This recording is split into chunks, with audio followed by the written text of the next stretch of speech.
E aí, galerinha, vamos lá, né? Vamos dar continuidade, né? Eu falei com vocês sobre o primeiro reinado, né? E o primeiro reinado não fluiu, né? E assim seguimos para o período regencial, né? Entender essa transição do primeiro reinado, né, para o período regencial, ok? Identificação também dos grupos políticos do período regencial e conhecer as regências que governaram o país nesse período. Eu também quero destacar para vocês que porque o período regencial foi regenciado pelo Dom Pedro I, que ele ainda era criança na época, né? Ele tinha apenas, acho que 8 anos, entendeu? Mas vou explicar o porquê. Na aula anterior, gente, eu falei com vocês que o governo de Dom Pedro I, que se estendeu de 1822 a 1831, teve um perfil autoritário, né, e causando insatisfação de boa parte da população e principalmente na classe política. Os elementos como a imposição de uma constituição autoritária, a Confederação do Equador e a da Guerra da Cisplatina contribuíram diretamente para o enfraquecimento da figura de Dom Pedro I no final da década de 1820, com relação do imperador com a população e com a classe política se encontrava extremamente desgastada.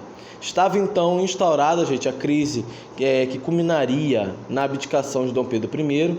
Em suma, os principais motivos, né, do desgaste e do enfraquecimento do governo de Dom Pedro I, né, que são a insatisfação do exército, principalmente devido à condução dada à Guerra da Cisplatina, insatisfação das elites brasileiras, como o autoritarismo do imperador, tá? E a satisfação popular potencializada, pois a economia brasileira estava em ruínas, né? No entanto, essas questões também foram importantes, né? Porque nesse processo de crise e desenvolvimento de Dom Pedro I, nas questões de sucessão de trono português para a morte do jornalista Liberó Badaró, o liberal, que era um grande contestador do autoritarismo de Dom Pedro I, né, com a morte de Dom João VI em 1826, tá? Dom Pedro I, gente, se tornou o legítimo sucessor do trono português.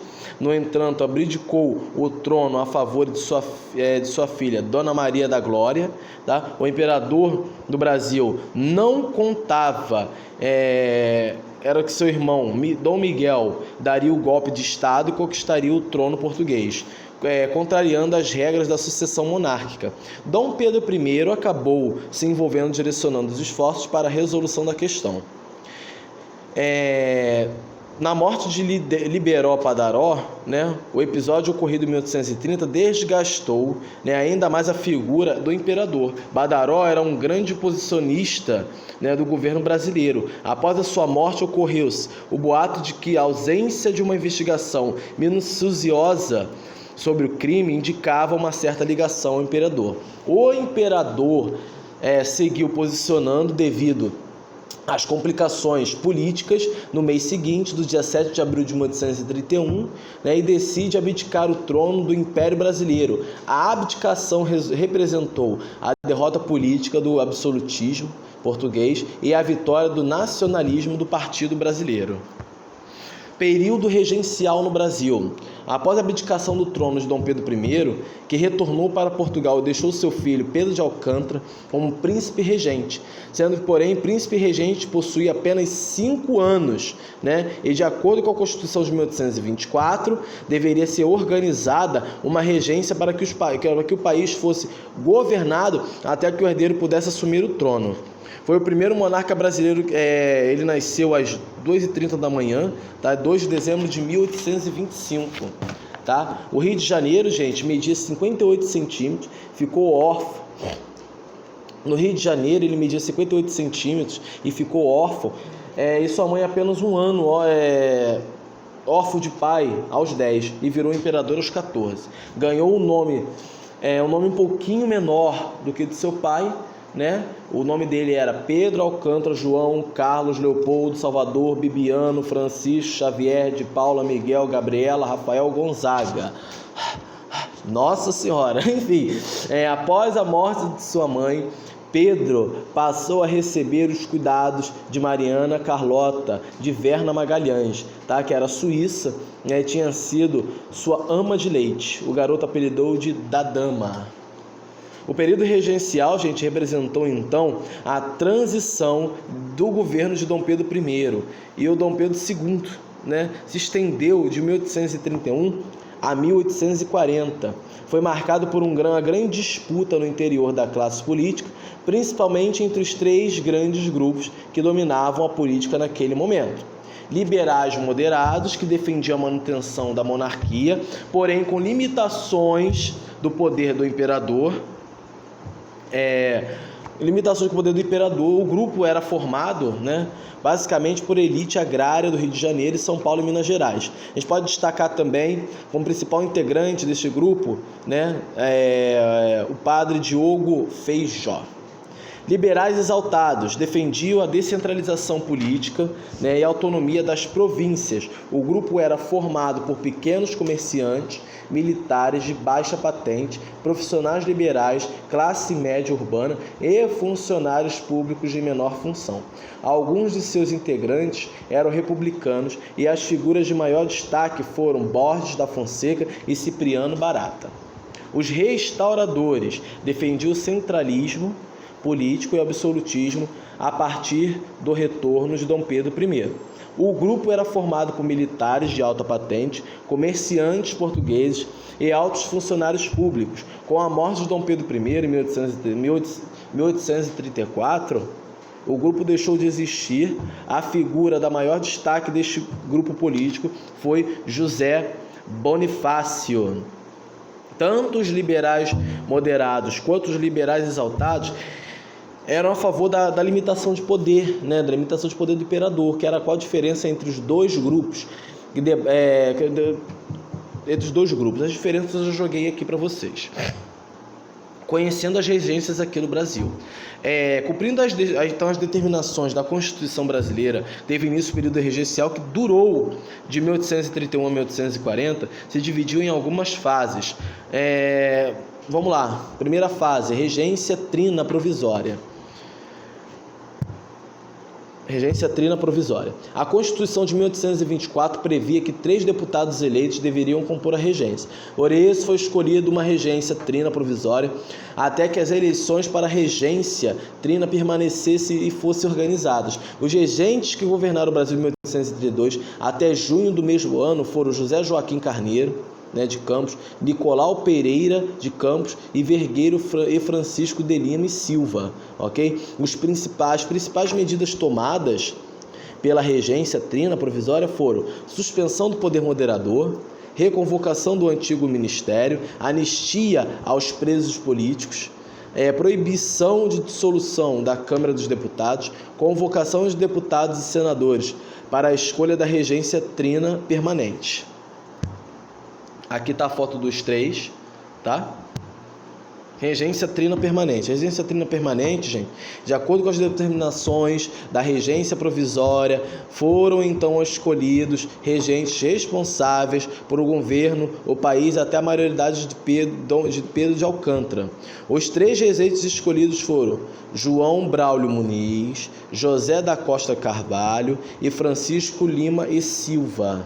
Ok? As principais medidas desse governo foram a criação da Guarda Municipal, do Código de Processo Criminal, a aprovação de uma emenda da Constituição de 1824 e o ato adicional de 1834. Né? A Guarda Municipal, gente, foi criada em 1831, durante a regência trina de Francisco de Lima e Silva, José da Costa de Carvalho e João Braulio Muniz, após a abdicação de Dom Pedro I. Okay? Elas foram expostas pelas insatisfações diferentes do povo, né? E nesse contexto, o Exército foi um dos grupos que demonstrou possuir ideias divergentes, deixando evidente para o grupo que não era instituição complemente confiável. né? A solução proposta dos políticos moderadores foi a criação da Guarda Municipal, que consistia em uma força armada de confiança do governo e da elite agrária. Seus comandantes eram os membros da elite política local, os latifundiários, os grandes comerciantes, os grandes donos de terra, né? Esses recebiam a patente de coronel e eram responsáveis pela formação de milícias que tinham como finalidade de manter a ordem da localidade. Essa atividade acabou gerando o coronelismo, né? Que foi a prática marcante da República Brasileira, que nós vamos ver isso no 9º ano. Ato Adicional de 1834. A aprovação do ato adicional marcou um período duramente as regências onde foram liberais, exaltados e dominaram a política. Entre os pontos mais importantes deste ato adicional, a gente pode destacar também a substituição da regência trina pela regência una, a qual um único deputado, eleito por meio das eleições diretas, governaria por 4 anos. Extinção do Conselho de Estado, órgão que reunia os políticos mais tradicionais, criação da Assembleia Provincial, promovendo a maior autonomia legislativa para as províncias. Regências unas. As regências unas, como previsto no ato adicional de 1834, foi então eleita uma regência una para governar o Brasil. É importante, tem que destacar isso também, somente os homens representantes das elites poderiam participar desta escolha. A primeira regência una foi governada pelo padre Diogo Feijó, tá? Esse período foi marcado por uma forte instabilidade política e explícita também na eclosão de diversas revoltas e rebeliões pelo país. Além disso, a regência do padre Feijó, né, foi um cenário de reorganização dos grupos políticos que atuavam no Brasil naquele momento, ok? A regência de Feijó foi considerada como liberal, progressista. No entanto, o regente não contava com o apoio das maiorias dos deputados, o que acabou resultando na sua renúncia em 1837. Ok? Sendo que em seguida um representante dos regressistas assumiu o poder, tá? Pedro de Araújo de Lima. A regência de Araújo de Lima ficou conhecida como Regresso Conservador, uma vez que o regente centralizou o poder e reduziu a autonomia das províncias que havia sido conquistada na regência de Feijó. Desta forma, Araújo de Lima também esteve diante de diversas revoltas e rebeliões, o que demonstrou que a instabilidade política que tanto marcou o governo de Feijó perdurou também pelo governo seguinte, tá? Como eu falei com vocês, ele durou de 1784 a 1843, conhecido também como Padre Diogo Feijó, né? Foi um grande regente, destaque, né, durante o período de 1835 a 1837. Tá? Foi um sacerdote católico, né? E tem um estadista brasileiro e é considerado um dos fundadores do Partido Liberal, ok? Atividade. Página 255, 256, 257, 258. Já estou disponibilizando o gabarito para vocês. Opção 1 e 2, 3 e 4, 5, 6, 7, 8, 9, 10, 11, 12, 13, 14, 15, 16, 17, 18, 19 e 20. Ok? Fiquem com Deus, se cuidem e até a próxima.